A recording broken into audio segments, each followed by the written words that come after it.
मध्य प्रदेश विधानसभा चुनावों का मतदान तो खत्म हो गया है, लेकिन अब रुचि जो है वो बरकरार है और 3 तारीख को जब काउंटिंग होगी तो किस तरह का माहौल बनेगा वो आप देखेंगे, वो भी हम आपको दिखाएंगे। लेकिन उससे पहले ये जो बीच 17 तारीख से 3 तारीख के दरमियान का वक्त है, ये नेताओं के साथ कैसा निकल रहा है, अगले दिन उनका कैसा मूड रहा, किस तरह से उनका रूटीन रहा, वो हम जानने की कोशिश करते हैं। और मैं हूँ इस वक्त मध्य प्रदेश के कद्दावर कांग्रेस के नेता जीतू पटवारी के साथ। ये राऊ विधानसभा क्षेत्र है जहाँ हम बैठे हैं और उनका घर है, उनके ऑफिस में हम आए हैं बात करने। और बात करेंगे कि जीतू भैया का सुबह मॉर्निंग जब हुई, जीतू भैया नॉर्मल मॉर्निंग हुई या आपके दिमाग में किस तरह की चीज़ें चल रही जब आप सोकर उठे?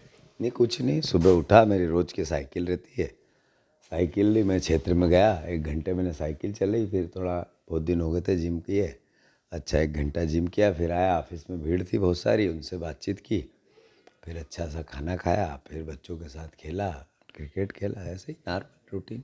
हम देख रहे थे कुछ वीडियोस पुराने, मम्मी बड़ा प्रेम से आपके साथ बैठ के बातें कर रही हैं ना, आप खाना खा रहे हैं किचन में, तो वो माहौल दोबारा आ गया है 22-25 दिन के बाद? नहीं, वो दोबारा तो नहीं इतना तो, पर फिर भी ये है कि हाँ, परिवार से मिलने क्या या थोड़ा सा सुकून एक तरह से इस पार्ट का कि चलो अब शांत थोड़ा सा रहता है। पर मुझे तो राजस्थान जाना है अभी, तो मैं मानता हूँ कि वहाँ की पार्टी ने जो जिम्मेवारी दी उस पर काम कर रहा हूँ।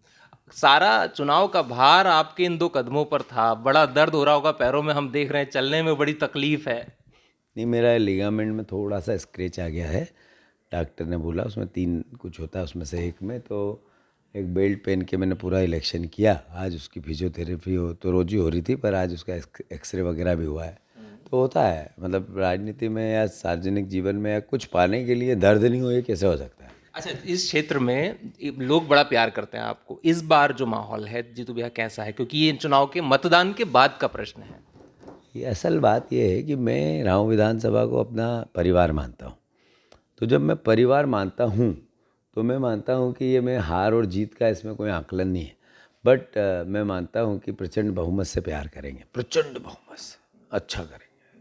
इस बार महिलाओं की जो वोटिंग है भैया, कहा जा रहा है महिलाओं ने अच्छा आगे वोट किया है आके, तो क्या ये लाडली बहनाएं हैं जो वोट करने आई है या कुछ और है? नहीं नहीं, जानती है लाडली बहना कि 19 साल 9 महीने लाडली नहीं थी, वो आखिरी 2 महीने में हुई। वो जानती है कि जो 60 रुपये का किचन ऑयल था वो 160 का हो गया। वो जानती है कि जो 50 रुपये 300 350 की गैस कनेक्शन था, टंकी थी, वो 1100 की इसी शिवराज जी ने की है। जो राशन हम 5,000 का लेते थे वो 20,000 का इन्होंने किया है। अद्भुत महंगाई की यातना उनने देखी। वही बहनें थी जिन्होंने कोविड में तड़प तड़प के अपने परिजनों को मरते देखा था। यही बहनें हैं जो 2 लाख अपहरण हो गए शिवराज जी के, उन्हें देखते मेरे पड़ोस की बहन गायब हो गई, कहाँ है?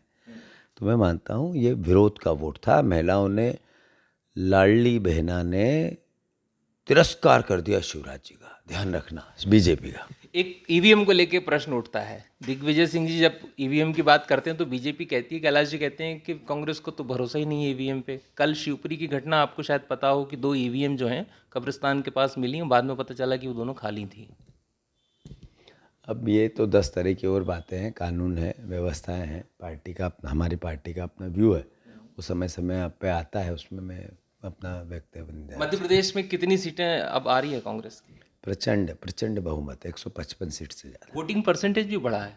ये विरोध का ही तो वोट है। शिवराज, अरे आपके परिवार में कोई बेरोजगार है, वो पिता क्यों वोट दे शिवराज जी को? वो बेटा क्यों वोट दे शिवराज जी को?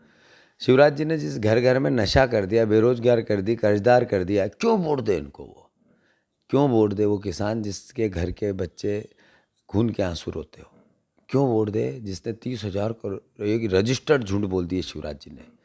कांग्रेस को वोट है, प्रचंड बहुमत से कांग्रेस की सरकार बनेगी। बहरहाल तो धन्यवाद जीतू जी। तो प्रचंड बहुमत से कांग्रेस सरकार बनेगी, जीतू पटवारी का ये दावा है। और आगे देखते हैं किस तरह से 3 तारीख को नतीजे आते हैं और सरकार किसके समर्थन में आती है, जनता कौन, किसका प्रेम जनता का सरकार को मिलता है और कौन सी पार्टी सरकार बनाती है। Umesh Bhardwaj, ABP live, Indore.